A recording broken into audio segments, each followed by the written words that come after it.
Warning, this episode contains brain food that will lead to improved emotional and social intelligence.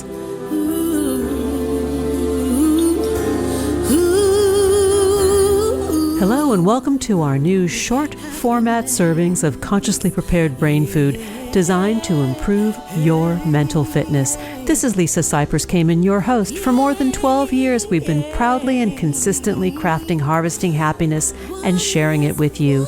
Each week, we spotlight diverse thinkers and doers who are contemporary trendsetters and change agents devoting their lives to creating a better world in which to live. We invite you to listen up and change the way you think about human happiness. Our award-winning content is fresh, optimistic, and purpose-driven media that promotes well-being from the inside out. Alrighty then, let's dive in. This episode offers psychosocial education designed to inspire and motivate our listeners. The information provided does not constitute a therapeutic relationship nor a substitute for professional mental health care. If you are experiencing a mental health crisis, call 911, go to your nearest emergency room, or for listeners in the United States, text 988 for the National Suicide and Crisis Lifeline. This conversation originally aired in December of 2021. Good morning, good afternoon, and good evening, wherever you are. Thanks for joining me on today's show, where you will learn about spiritual mastery, exploring divinity and numinosity. My guest today is Rabbi Wayne Dosick, who teaches and counsels about faith, ethical values, life transformations, and evolving human consciousness. He is the rabbi of the Elijah Minyan, a retired visiting professor at the University of San Diego, and the host of the monthly internet radio program Spirit Talk Live, heard on healthylife.net. He is the author of Radical Loving, One God, One World, One People. And Rabbi Wayne is in the house. Thanks for being with me today, Rabbi. Hey, great pleasure. Thanks for inviting me. It's a great pleasure. Let's talk about, you and I spoke briefly before we got started about how for some people, the G word can be a challenge, and religion, perhaps in its most organized sense, can be a challenge. But this idea of spirituality and having connection to something greater than oneself is probably one of the roots of happiness. Well, it is. If people don't like organized religion, they should come to my synagogue. We're so disorganized that they would fit right in. Thank you. You're right. I'm a rabbi. I'm a practicing Jew. I taught for 17 years at the Catholic University here. I'm deeply into religious belief and practice. And I look at the world and I see that it is so well reasoned and so well arranged that for me, it can't be accidental or coincidental. So I call the creator of that universe and of me and of you, I call that God. Others are more comfortable calling a force or an energy or a light of the universe. And it's perfectly fine, whatever we do. The one difference is that a force or an energy or a light does not necessarily have with it an ethical perspective. So God is, for me, not only the creator and the recreator and the maintainer, but God is also the source of the ethical values and the ethical injunctions by which I live.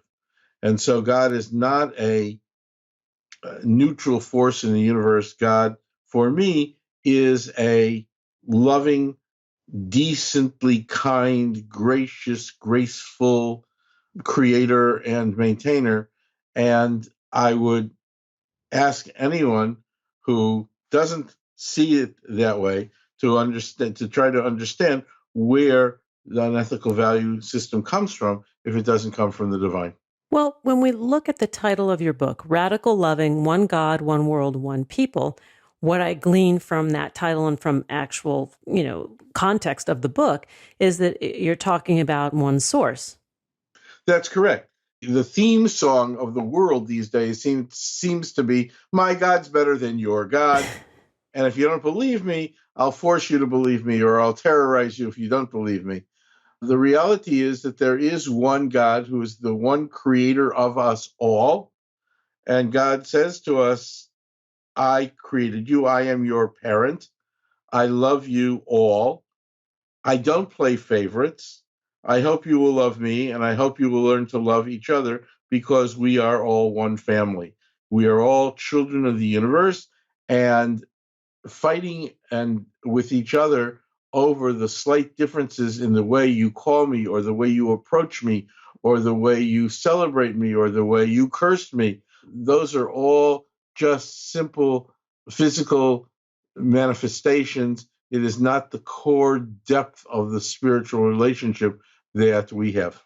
So let's jump to that spiritual relationship, because I think many listeners may question, their own faith or their own experience of spirituality, or perhaps they say it's never worked for me.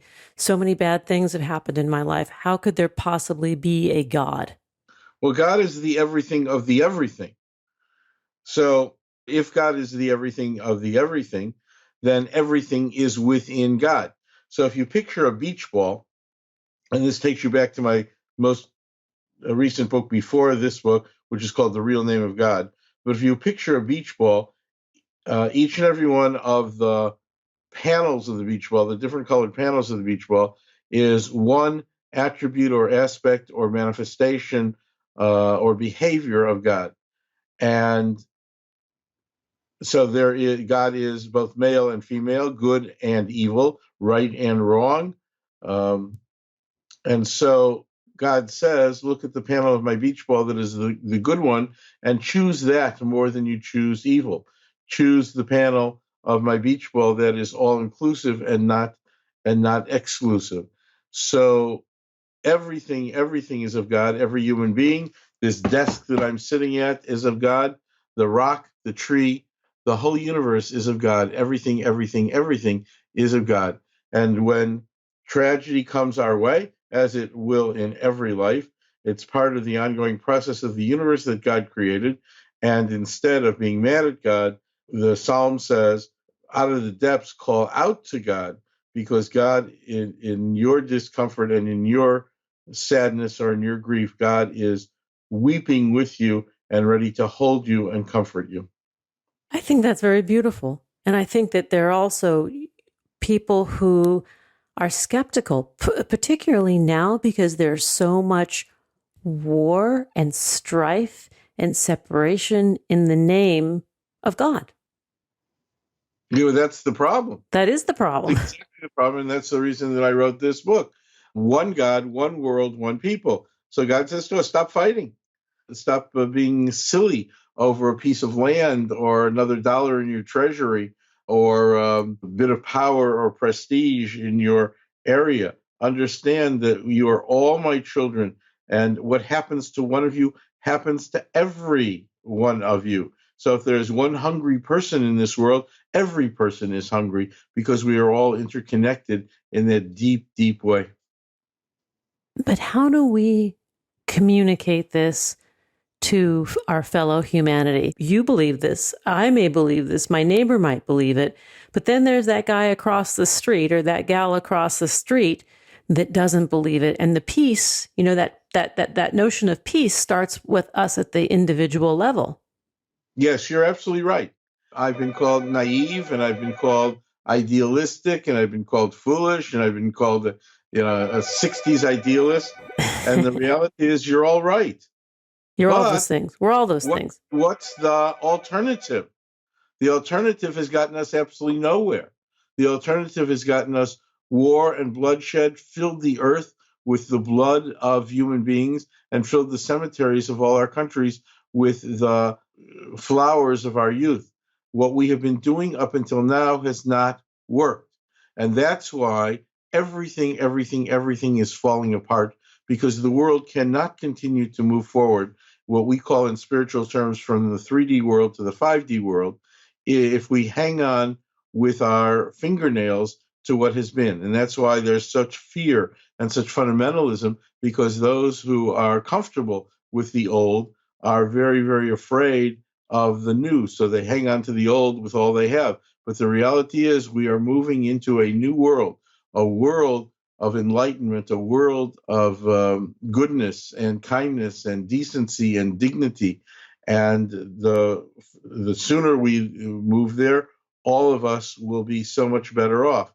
And so if this hasn't worked for you so far, my question is, what has worked better? My answer is nothing. So you have nothing to lose by trying this and coming along with me to a world of oneness consciousness. We are all one. Well, I think you hit the nail on the head about fear. And I think the fear is of change, right? That the world is radically changing because we have so much technology and information available to us, and people are frightened of change. It's hard to change. Sure it is. And therefore, the fundamentalists hang on and they say, do it my way because we've always done it this way. Do it my way because I'm most comfortable with this. Do it this way because I don't know how to leap onto the unknown without being afraid. And, very interestingly, in the Bible, the Jewish Hebrew Bible and the New Testament, the word in different grammatical forms, the phrase, do not be afraid, is used more than 300 times. Really? And that's because we're all afraid. We respond to, we talk about what we are responding to. So the only way to respond to fear and to anger and to hatred is through love. Love is the only thing that will cure, that will respond to fear and hatred and bigotry and discrimination. It is reaching out one human being to another to understand that we are all one. And the way I see it is that we are all created in the image of God. And if I look into the mirror, not physically, of course, but spiritually, I see the face of God. And if I look at you, then I see the face of God.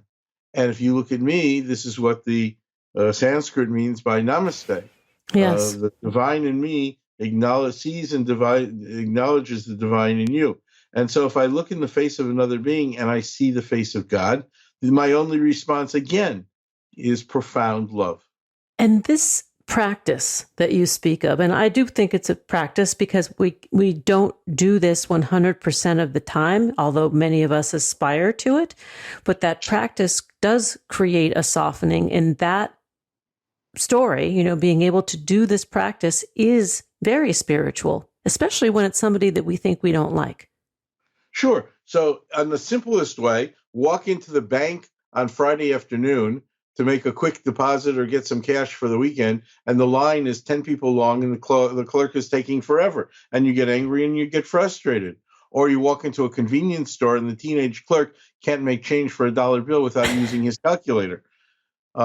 Instead of being angry and frustrated in those situations, and these are the simplest of all situations, that see the face of God in another human being, and maybe that person is struggling with an issue that day, or doesn't know how to make a change for a $1 bill, or is doing her very best, but the person in front of you in line is asking for 12 different transactions at the bank that day. Look at that person the way you would like to be looked at, with some compassion. Compassion, the word compassion means walking with another in equal step.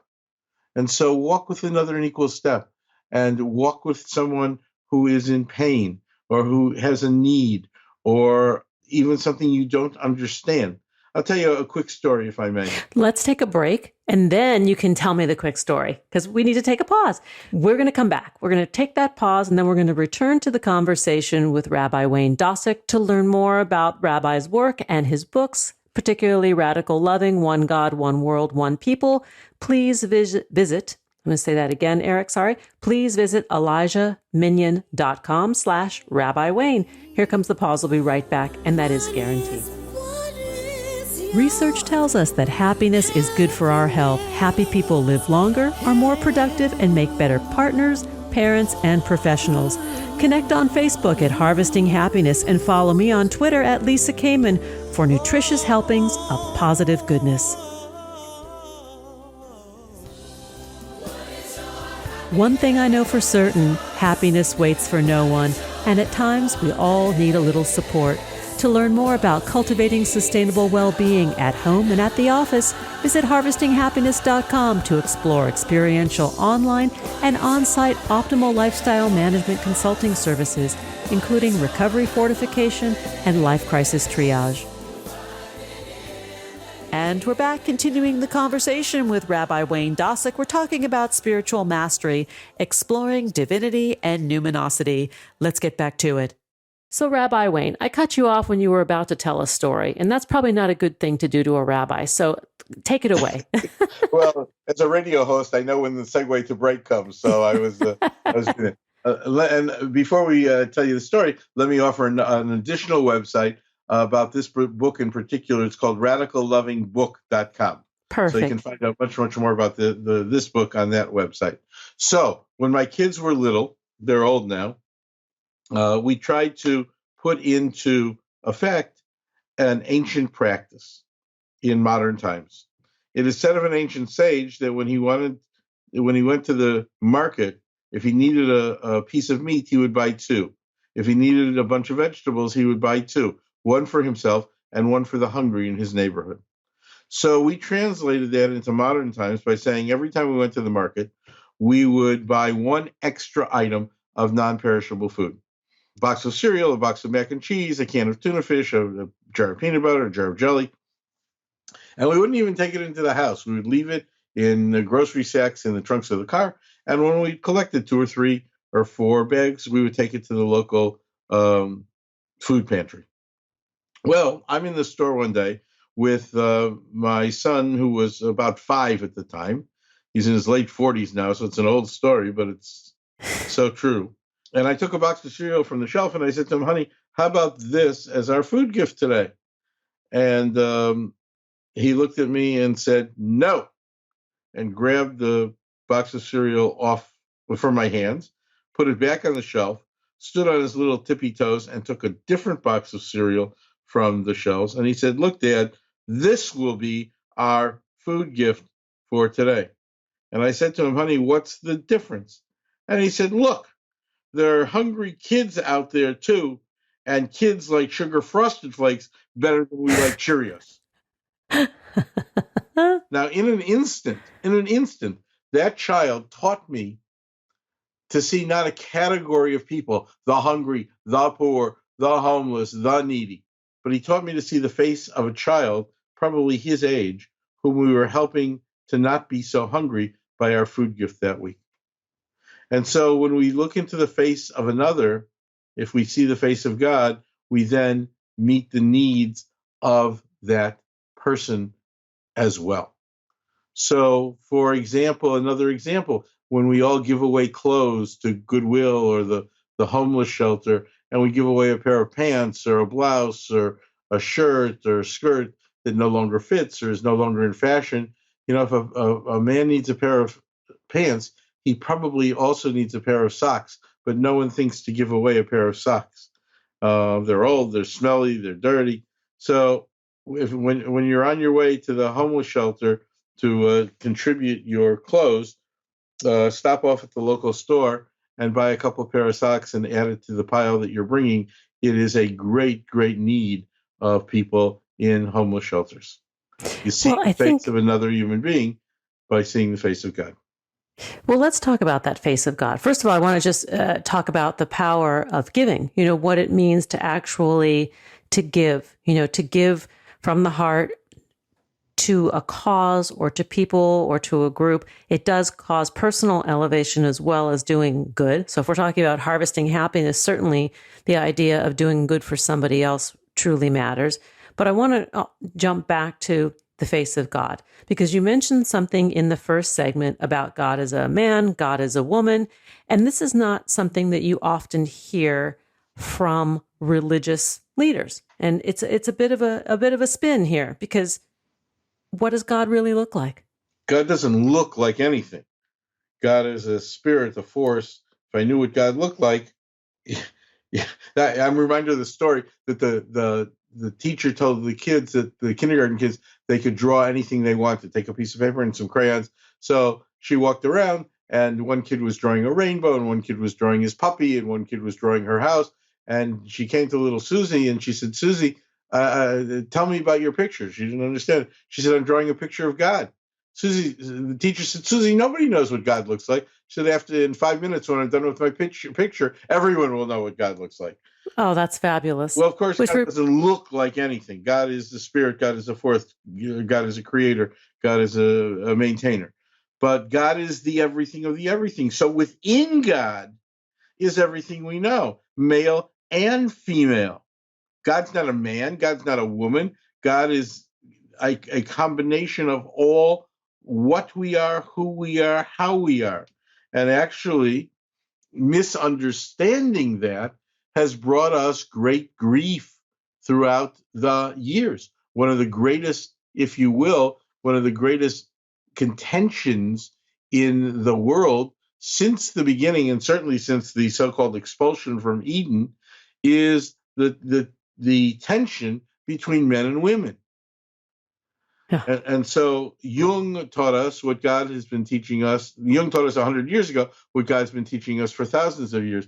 And that is within us, within each and every one of us, is an image of God, which has both male and female. And what we're learning now is that men need to get in touch with their femininity and feel compassion, and women need to get in touch with their masculinity and feel strength.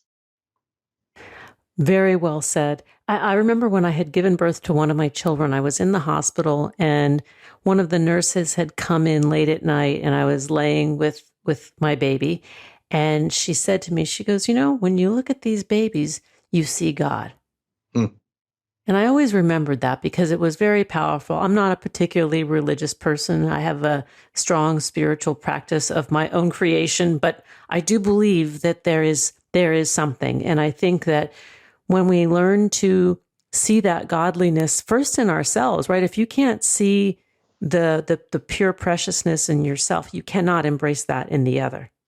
And we have to, when you say I'm not a religious person, that's fine, because, we created religions. God didn't create religions. And religion, the creation of religion, is just about a particular place or time or ethnicity or culture or social mores. God says to us, I'm the parent of you all. And just like in any family, somebody may say daddy and somebody may say pop, and somebody may say mama and somebody say mommy. I don't care what you call me. You can call me anything. Nor do I care the way you approach me. Approach me in joyous singing. Approach me in silence. Approach me gaily decorating the pathway or austerely walking. It doesn't matter. You are all my children. I love you all. I don't play favorites. And however you call me, however you approach me, is the spiritual path. Because ultimately, spiritual path is not a particular religious or faith community, but a spiritual path has two very simple places. It begins from God and it continues until we return to God. I want to ask you a question about the 5D world, because in the earlier segment, you had spoken about the shift from the 3D world to the 5D world. Mm-hmm. And many of our listeners might not know what that is, myself included. 5D is Eden on Earth once again. It's that simple. 5D is a world of oneness consciousness, of love and respect and compassion and kindness and grace and generosity of spirit. That's the world to which we are moving. And the world of hatred and bigotry and discrimination and war is falling bit by bit, a little bit by a little bit. And then once again, you'll call me silly and idealistic and naive. So I would just call your attention. You remember back to 1987 to what we called the harmonic convergence? Yes, I do. So we were all still young and naive, and we decided that we would hold hands, stand around the whole world, hold hands, sing songs, and bring peace. And the world just laughed at us. But within 2 years of that harmonic convergence, the Soviet Union fell, the satellite countries fell, the Berlin Wall came down, blacks and whites started riding the bus together in Johannesburg, Protestant and Catholics started shooting each other in Northern Ireland, and once in a while Israelis and Arabs sat down at a peace table. Now, did we do that? Probably not. But what we did do is we sent the love vibration out to the world. You know, if I send the vibration of hate or fear out to the world, that's what will spiral around and come back to me. But if I send the vibration of love out to the world, that's what will spiral and come back. And if it comes back to me, we have the good hope that it's going to enter other people's hearts as well. Because we're told, it's metaphoric, of course, but the seraphim who surround the heavenly throne in the metaphoric heaven, what do they do all day? They just chant, holy, holy, holy, sanctus, sanctus, sanctus, kadosh, kadosh, kadosh. And that sends the love vibration to us. We catch it and spiral the love vibration around the world and back to the heavens. That's how we move forward. And this is radical loving in action. And this is your point, that when we're able to do that, what am I trying to say? Jump in here. We're practicing this radical loving. It's for the greater good, the highest good, and the best yield for all. Exactly. And so, I wrote this book as aspirational. Here's what can happen. And then we were smacked with the reality of COVID. Yeah. And all of a sudden, the issues of aspiration became issues of daily survival. Do I care only for myself and my little family? Do I say, I want to open my business, my pizza parlor, or my dry cleaning store, my nail salon, because I want to feed my family? Or do I want the businesses to open so I can go to a bar and drink and go to the beach and get a suntan? The individual good or need versus the common good, the greatest good, the highest good. And we have been faced with that right now. And the vaccination issue is exactly the same. Do I get vaccinated to protect myself and the people around me? Or does my, quote, individual right and freedom supersede and I can do whatever I want, even though it might be dangerous to myself and dangerous to those around me? I must say, I don't understand people who choose not to be vaccinated. They choose to stop at red lights to regulate society. I don't understand why we don't vaccinate to regulate society. That is a perfect endpoint. To learn more about Rabbi Wayne Dosick, please go to elijahminion.com/rabbi-Wayne. The book we've been talking about today is Radical Loving, One God, One World, One People. Rabbi Wayne, you come and hang out with me anytime to talk about God and anything else, because this is such good fun for me. Thank you so much. And as I say, I'm interviewed in a lot of places and I do a lot of interviewing. You ask great questions. This was a wonderful, wonderful interview for me. Thank you. Oh, thank you. Me too. Thanks for joining us on Harvesting Happiness today. This is Lisa Cypers Kamen on behalf of my guest, Rabbi Wayne Dosick, wishing you kind thoughts, kinder words, and the kindest of actions. Until next time, remember, happiness is an inside job. Happiness is your inside job. Please go out and rock your day, and remember to be kind to one another. Keep harvesting your own happiness anytime and anywhere from the comfort of wherever you are. Subscribe, listen, and share hundreds of downloadable episodes from our mental muscle toning libraries at harvestinghappinesstalkradio.com, toginet.com, iTunes, Google Play, Amazon, Spotify, or wherever you get your podcasts. To learn more about my global consulting services, please visit harvestinghappiness.com. Spread more joy by liking us on Facebook at Harvesting Happiness and following me on Twitter at Lisa Kamen. Harvesting Happiness is produced by me, Lisa Cypers Kamen, Andrea Mungeli, Robin Boyd, Andrea Daly, and the awesome team at Podfly Productions, including Eric Begay, Kimberly Beck, and Alec Gus, in collaboration with TogiNet Radio, KBUU, RadioMalibu.net, and is available on PRX, the Public Radio Exchange.